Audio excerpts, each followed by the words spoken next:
December 31 రోజు జరిగే వేడుకల్లో మా తరపు నుంచి కొన్ని ఆంక్షలు విధించడం జరిగింది పబ్లిక్ సేఫ్టీ కొరకు.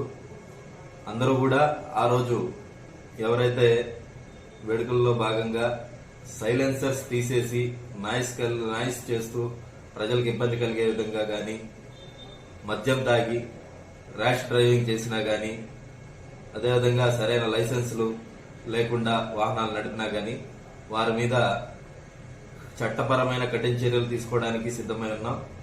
అదేవిధంగా 31 రోజు నైట్ కందుకూరు టౌన్ లో ప్రధాన ఏరియాల్లో మొదలుకొని సుమారు 10-12 హాట్స్పాట్స్ గుర్తించాం. ఆ ఏరియాలో పోలీస్ సిబ్బందిని బందోబస్తుగా నిర్వహించడం జరుగుతుంది. ఆ టైంలో ఎవరైనా ఈ పై చెప్పిన విధంగా ర్యాష్ డ్రైవింగ్ చేసినా, మద్యం తాగి వాహనాలు నడిపినా, లైసెన్స్ లేకుండా తిరిగినా వారి బండి సీజ్ చేయడం జరుగుతుంది.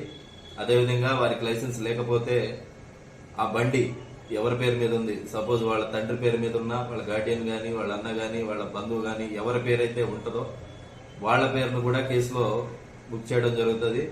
కాబట్టి అందరూ కూడా డ్రైవింగ్ లైసెన్స్ లేని వారికి బండి ఇచ్చినట్లయితే అది కూడా నేరమేనని గుర్తించాలి ప్రతి ఒక్కరు. సో అదేవిధంగా బుక్ అయితే కనుక వారి పేరు కూడా ఎఫ్ఐఆర్ లో నమోదు చేయడం జరుగుతుంది. వారి మీద కూడా చట్టపరమైన చర్యలు తీసుకోవడం జరుగుతుంది. కావున తల్లిదండ్రులందరూ కూడా పిల్లల్ని 31 రోజు నైట్ లైసెన్స్ లేకుండా బయటికి పంపించడం గాని, వెహికల్స్ ఇచ్చి పంపించడం గాని జరిగినట్లయితే వారి మీద చట్టపరమైన చర్యలు తీసుకోవడానికి సిద్ధంగా